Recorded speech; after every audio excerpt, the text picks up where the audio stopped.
Hi everyone, it's Lou Collins for CraftStash, and today I have got a very quick hack for you. So with your paper trimmers, we know that you want to keep the blades as fresh as possible, as long as possible.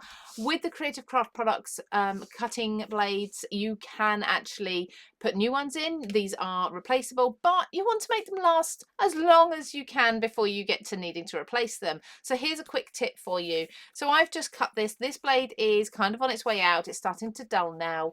As you can see, when I put this against the dark cardstock, I'm starting to get that feathering and that fraying at the edges. So it's not a clean cut anymore. But what I'm going to do is use this simple kitchen tool just for sharpening this blade up to make it last at least another week or two. And the item I'm going to use is kitchen foil.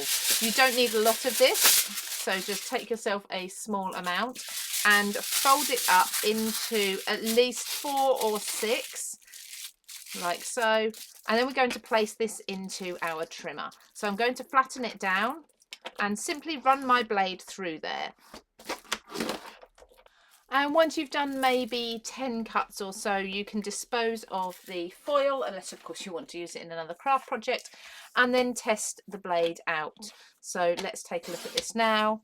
That is a lot cleaner. Let me just put this against the black. As you can see, this is how the cutting edge was to start with, and this is how nice and neat and clean that is now. Like I say, 10 passes through foil that's been folded over maybe 4 or 6 times, you should get a much better result for a little while. And you can repeat this process a few times before you go purchasing your next set of trimmer blades. So I hope you found this helpful. If you did, don't forget to, of course, take a look at the playlist with all the 3-minute card making hacks on from CraftStash. And if you haven't done already, please do subscribe to the CraftStash YouTube channel. Take care, and I'll see you again very soon with another card making hack.